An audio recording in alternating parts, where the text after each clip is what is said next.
Lui, c'est Eric, il est né en 1966 à Paris. Il est galeriste et collectionneur. C'est Laurent, né en 1972 à Montpellier, galeriste et collectionneur aussi. Ah, salut Thomas. Ça va? Salut. On va s'installer. Je m'appelle Thomas Vuille, on me surnomme Monsieur Chat. Je suis né le 16 juillet 1977 à Neuchâtel, en Suisse. Et je suis artiste peintre. Chers amis, Caro, je te demande un petit clap si tu veux bien. bonjour Thomas. Bonjour madame. Oh, j'adore madame. Alors, je suis persuadée qu'on a dû te poser la question des centaines de fois. Et pourquoi Monsieur Chat? Eh bien, en fait, c'est un surnom qui a été donné à ma création graphique et que j'ai retenu. C'est les habitants d'Orléans qui sont surnommés les chiens d'Orléans pour plusieurs raisons, qui, lorsqu'ils ont vu mon graffiti qui n'avait pas forcément de sens, se le sont rappropriés en disant c'est le chat, Monsieur Chat, Mister Chat. Et avec le temps, c'est resté comme un surnom. Alors, qu'est-ce qui t'a inspiré pour faire de ce chat ton fil conducteur dans tout ton travail? Alors, le déclencheur, c'est le dessin d'un enfant qui dessine une forme souriante. Et donc, avec le temps, sans m'en rendre compte, j'imprimais des sourires sur les murs. En fait, je reprenais ce qui fait partie un peu de la culture graffiti américaine ou de la peinture urbaine européenne, c'est-à-dire un slogan ou, on va dire, une idée collective que un individu ou un groupe d'individus va imprimer, exposer dans l'espace public. Et tu dis souvent que le chat, il n'a pas forcément un sourire joyeux, ça peut être un sourire figé. Avec le temps, on peut se rendre compte qu'il monte les dents, c'est-à-dire il est accueillant, mais il reste sur ses gardes. Alors justement, on est ici à la galerie Brugy-Rigail. Comment s'est passée votre rencontre à tous les trois? Qu'est-ce qui vous a donné envie de travailler ensemble? La vraie rencontre, c'était un vernissage. Alors, donner envie de travailler ensemble, ça faisait quelque temps qu'on suivait un petit peu son parcours et qu'on aimait son travail. Et Thomas a une personnalité très attachante. Oui. Et bon, on a fait plus connaissance, après on s'est revus et on a mis des projets en place et on a commencé à travailler ensemble. Alors, comment est-ce qu'on passe de la rue, qui est quand même ton terrain de jeu privilégié, à une galerie d'art? Après, c'est une forme d'instabilité qui fait que plutôt que de rester sur un terrain conquis, on va dans un nouveau champ, enfin dans un champ qui est le marché de la galerie, le marché de l'art, pour se confronter avec des problématiques plus grandes, donc pour évoluer, tout simplement pour évoluer. Pendant longtemps, les artistes de rue étaient considérés comme des personnes qui souillaient les murs plus que s'exprimaient artistiquement. Est-ce que tout ça, ça a changé aujourd'hui ou est-ce qu'on est toujours dans ce dilemme? Vu que j'ai évolué, moi j'ai plus trop à m'inquiéter de ces problématiques, parce qu'après, par exemple, en France, l'espace public, il n'existe plus. Il n'y a plus d'espace commun. Peindre dans la rue, c'est très difficile, mais ce qui est compliqué, c'est d'être dans la rue, donc d'être underground, donc d'être avant-gardiste ou en marge. Ensuite, de rentrer dans le marché de l'art via les galeries. Et à un moment, justement, l'évolution fait qu'on évolue. Enfin, faut mieux évoluer plutôt que de rester crispé dans une posture revendicative, agressive. Moi, ça n'a jamais été mon idéal, en fait. Toi, ta démarche artistique, c'est quoi? En fait, je pense que je suis quelqu'un d'assez instinctif ou d'assez humain. C'est-à-dire qu'avec le temps, si on regarde un peu le marché mondial ou l'évolution du street art, comment ce mouvement est apparu au début du XXIe siècle, un peu après l'apparition d'Internet, donc une mise en commun des informations sur toute la planète. J'ai observé que chaque continent avait un ou deux artistes emblématiques, et du coup je me suis dit quelles sont mes caractéristiques qui font que je vais durer sur la longueur, ou que mon travail ou que mes efforts tiendront dans le temps. Et je me suis rendu compte, en fait, surtout en voyageant en Asie, que mes caractéristiques, en fait, c'était d'être français, comme on dit le franchouillard ou le parisien, c'est-à-dire un peu râleur, assez expressif, généreux, plus ou moins pointilleux, coloré, avec une envie de partage. Donc je me suis rendu compte que si je reprenais les attributs de la culture française, je pouvais avoir des champs qui me permettaient d'avoir une certaine liberté. Ma démarche, en fait, elle est de questionner les libertés, qui sont d'abord personnelles et égoïstes, égocentriques. Je m'adapte aussi aux autres, donc c'est pas juste pour moi et mes amis, il y a ça, mais il y a aussi l'idée de participer à quelque chose d'un petit peu plus grand et qui me dépasse. La liberté, en fait, c'est une illusion. C'est la contrainte qui crée la liberté, en fait. C'est pas la liberté qui crée la liberté. Ton pire souvenir dans la rue? Pire souvenir, ça va être l'échec, c'est un souvenir qui n'existe pas. Mon pire souvenir, c'est d'avoir voulu aller peindre et de ne pas avoir pu peindre. Donc ça n'existe pas. Effectivement. Par exemple. Après, j'ai un pire souvenir, mais qui est un très bon souvenir. C'est lorsque je peignais à Genève sur le musée d'art contemporain et qu'en fait, j'ai failli mourir. Donc à la fois, c'est abominable, mais à la fois, ce traumatisme que j'ai subi fait qu'aujourd'hui, j'ai dû me concentrer sur des choses essentielles. C'est-à-dire, l'handicap généré par cet accident m'oblige à être encore plus performant. Est-ce que le confinement qu'on vient de vivre a été contraignant pour toi? Alors, des confinements, il y en a eu 3. Le premier, en fait, j'ai fui. Donc, c'est pas agréable de se rendre compte qu'on est lâche. C'est pas très agréable, hein. On est un lâcheur. Mais bon, c'est ça qui sauve la vie, des fois, de partir en courant. C'est ce qui permet, des fois, de rester en vie. Ensuite, le deuxième confinement a été très douloureux, puisque c'était 6 mois après. C'était l'expo C'est pas le Pérou. Et alors là, je comprenais plus du tout ce qui se passait. Qu'est-ce qu'on faisait, où on allait. Et par chance, justement, d'avoir des marchands, d'avoir des obligations, des contraintes économiques, des contraintes de marché, des contraintes de travail, des contraintes d'équipe, on s'est posé des obligations avec une date. Il faut, si on peint, pourquoi on peint? Pour faire une exposition, pour la présenter, quand est-ce qu'on la présente? Et à partir du moment où, justement, Eric et Laurent, on est tombés d'accord sur une date, là, c'était simple. Donc le confinement, oui, ça a été difficile. Et à la fois, je pense être confiné depuis très très longtemps, en fait. Ce qu'on appelle la tour d'ivoire, finalement. La tour d'ivoire de l'artiste, c'est une sorte de confinement, d'ermitage, qui existe depuis que l'artiste est artiste, enfin depuis que le statut d'artiste existe, donc depuis au moins, 5-6 siècles.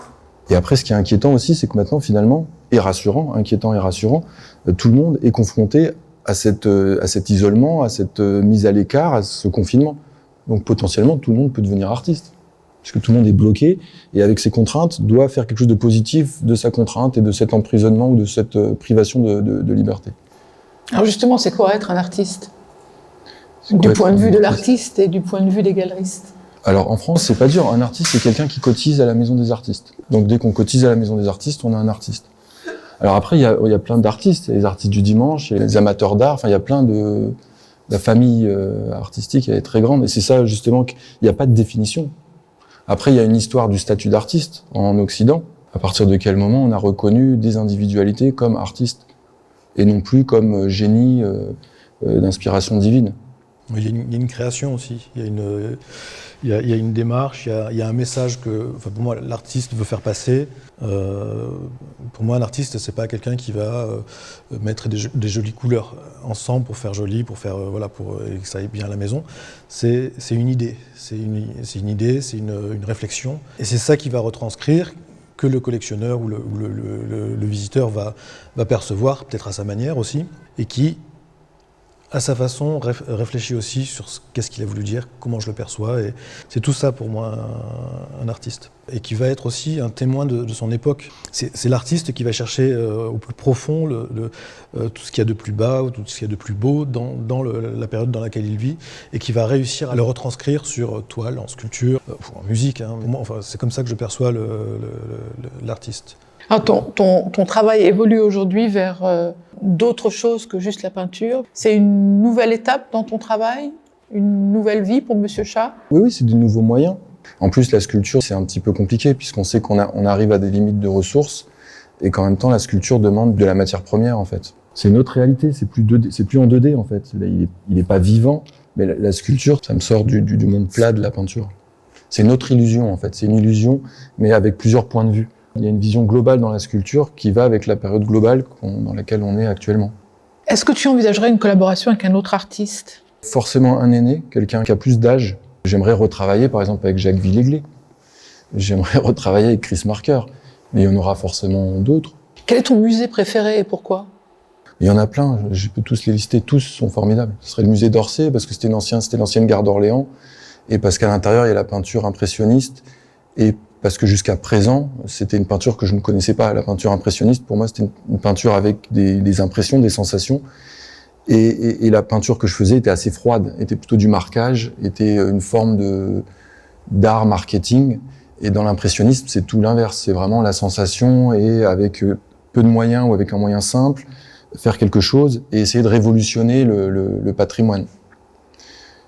Ce que je ne faisais pas du tout. Donc le musée d'Orsay est rempli de cette peinture révolutionnaire. Justement, est-ce qu'il y a des choses classiques comme ça qui ont inspiré ton travail? Mais c'est que des choses classiques qui inspirent mon travail. Très peu d'appétit dans les contemporains, en fait. Et encore moins dans les autres street artistes. C'est ce qui est resté des grandes civilisations qui sont éteintes, qui m'intéresse. C'est comment l'art arrive à dépasser voilà, l'individualité ou même une civilisation, une période. Qu'est-ce qui fait qu'on reste? Après, j'espère que le travail qu'on fait ensemble arrive, nous donner les moyens pour aller plus loin. Nous, ça fait depuis 2013-2014 qu'on travaille ensemble. Il y a une évolution dans son travail. Alors, il y a toujours le chat, il y a toujours Monsieur Chat qu'on reconnaît, mais sur les techniques, sur la façon de peindre, sur les sujets, il y a une évolution qui est nette, sur la finesse de son travail aussi, qui est de plus en plus précis, et les formats sont plus petits, Et ça, c'est intéressant de voir dans le parcours de l'artiste un petit peu cette évolution qu'on suit, qu'on peut voir au quotidien. Voilà, donc il y a le chat dans les rues, le chat dans les galeries, avec chacun une personnalité, chacun une... Il court dans les rues de certaines villes étrangères, si je ne m'abuse. On maîtrise un champ, un terrain de jeu, une ville, et après on va voir les autres, et ainsi de suite, en allant jusqu'au plus loin possible. Et là, je me suis remis dans l'atelier, et fait évoluer le travail d'atelier, l'organisation de l'atelier, pour avoir un travail pour se confronter avec les périodes précédentes, en fait. Pas juste être dans cette course de territorialité qui est liée au graffiti et au street art, et à la période, mais pour vraiment s'ancrer dans l'histoire de l'art. Qu'est-ce qui fait que ma peinture ou mon travail va s'ancrer dans l'histoire de l'art? Voilà, c'est ça ma question aujourd'hui qui m'obsède, quoi. Qui était aussi une question, qu'est-ce que tu aimerais laisser de ton travail artistique? Moi, je vais laisser de la vie, c'est plutôt mes enfants. C'est-à-dire après, à un moment, on dépasse aussi, on arrive aussi à être juste humain, simplement. Et les œuvres sont là, elles sont déjà là. Les sculptures, normalement, devraient durer plus longtemps que les tableaux, mais les tableaux, s'ils sont bien conservés, ils tiennent longtemps. Bon, ce que tu fais, c'est un message d'espoir, c'est toujours très positif. Même si le sourire, parfois, c'est le chat qui montre les dents, il y a quand même quelque chose de très positif. Et que ce soit ici, en France, où on voit dans les autres pays où on a pu présenter le travail de Thomas, il y a un engouement qui est incroyable. Il y a un côté universel un peu à la française, c'est-à-dire qu'il y a dans ce petit chat quelques ingrédients qui font qu'on peut l'exporter assez facilement. Enfin, pas facilement, mais qui peut s'adapter un peu partout. C'est bien que l'artiste ait carte blanche, qu'il puisse s'exprimer pleinement, faire ce qu'il a envie de faire, être libre de son art en fait, et qu'il n'ait pas la contrainte de se dire je dois faire tel travail pour tel jour, telle quantité. Non, c'est vraiment à son rythme, quand il veut, et c'est comme ça que ça se passe. C'est vrai que je me dis jamais, tiens, faut que je fasse 45 tableaux pour la fin du mois. C'est génial, quel confort. Et il est libre dans ce qu'il produit, il n'y a pas une commande figée. Voilà, faut produire toujours un peu plus pour à peu près avoir de quoi présenter une belle exposition, se renouveler. Ça, c'est un effort constant. Et souvent, il y a des petites choses qui sont pas forcément abouties au moment où il faut présenter. Et souvent, ces choses-là amènent des nouvelles périodes et des nouveaux cycles et des nouvelles séries. 3 ans après, ou 5 ans après, ou 2 ans après. En fait, la temporalité, à un moment, c'est aussi ça l'art, c'est qu'on dépasse le calendrier annuel. Il y a des contraintes, il y a une temporalité, il y a un marché, et face à tout ça, des fois, en tant qu'individu, on n'a pas forcément les bons réflexes. En fait, on avance ensemble. C'est familial, il y a l'artiste, il y a le galeriste, et il y a le collectionneur qui fonctionnent ensemble. Et c'est pas qu'une question d'œuvre sur un mur, de tableau sur un mur. C'est une histoire d'art, en fait. C'est une histoire, ça fait partie de l'histoire de l'art aussi. Ah oui, on fait partie de la petite histoire du street art. Alors, ton premier déclic artistique? Il n'y en a jamais eu. D'accord. L'homme d'art qui t'a inspiré? Louise Bourgeois. L'œuvre que tu aurais aimé réaliser? La Tour Eiffel. Celle qui t'a le plus ému?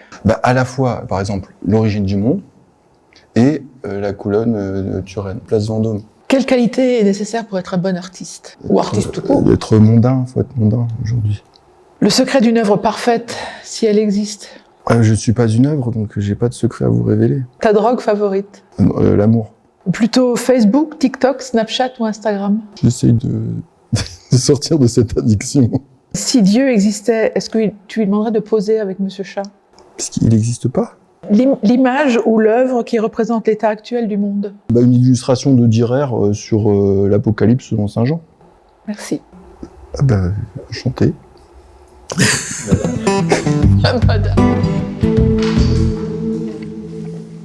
C'est fini, c'est ça?